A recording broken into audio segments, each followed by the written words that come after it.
تجزیہ اگلی آیت میں ذالک بأنہ کانت تأتیہم رسلہم بالبینات، یہ اس لیے ہوا کہ ان کے پاس ان کے رسول آتے رہے واضح نشانیاں لے کر، واضح نشانیاں، واضح معجزے بھی اللہ نے جس کو دیے۔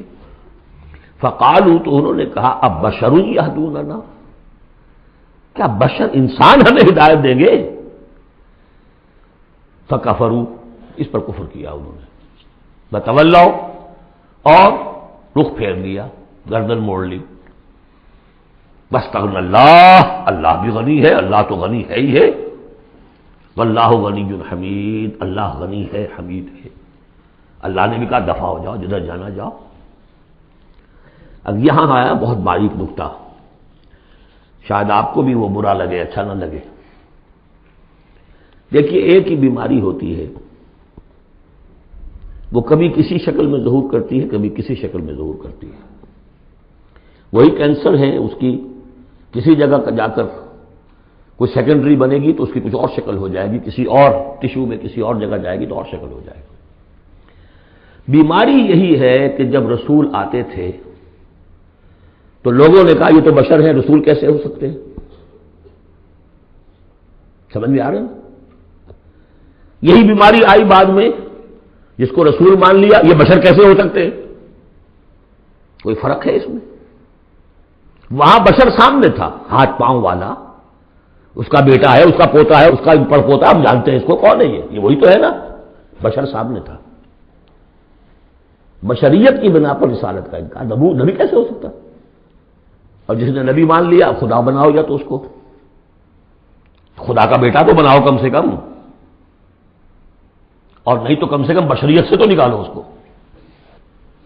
ایک ہی مرض ہے، ایک ہی مرض ہے۔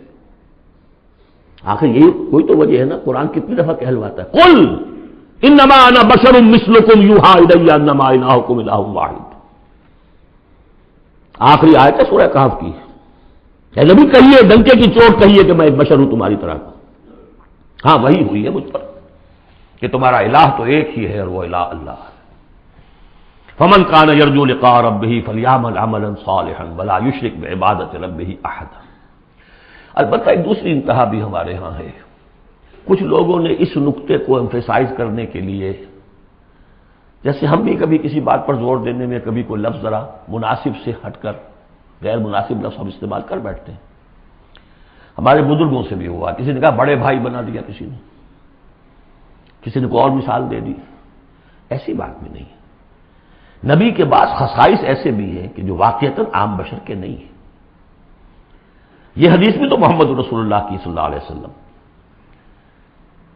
کہ جب آپ سے یہ شکایت کی لوگوں نے، حضور آپ صوم وصال رکھتے ہیں، ہمیں نہیں رکھنے دیتے، ہمیں منع کرتے ہیں۔ آپ صوم وصال یہ ہے کہ آج روزہ رکھا اور اس کو آج شام کو افطار نہیں کیا، پھر رات چل رہا ہے وہ روزہ، اگلا دن بھی، تو 2 دن کا صوم وصال ہو گیا، اگلی روز شام کو جا کے کھولا، یہ صوم وصال ہے۔ پھر 3 دن کا، 4 دن کا، آپ تو رکھتے ہیں، ہمیں اجازت نہیں دیتے۔ فرمایا ایکم مثلی، تم میں سے کون مجھ جیسا ہے؟ ابھی تو عند ربی، میں اپنے رب کے پاس رات گزارتا ہوں، وہ یطعمنی ویسقین، وہ مجھے کھلاتا پلاتا ہے۔ تو بعض پہلو ہے، نبی اپنی پشت سے بھی دیکھتا تھا صلی اللہ علیہ وسلم، ہم تو نہیں دیکھتے۔ تو خصائص ہیں۔ پھر نبی کو ساری سیر کرا دی گئی، آسمانوں کی، زمین کی، کہاں لے گئے؟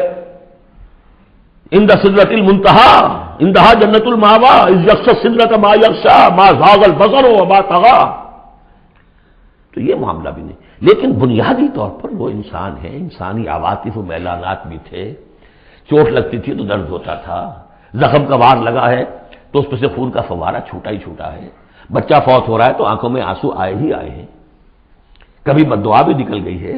کیف یہدی اللہ قوما خضبوا وجہ نبیہم بالدم، سب پڑھ چکے ہیں ہم یہ پورا قرآن مجید میں۔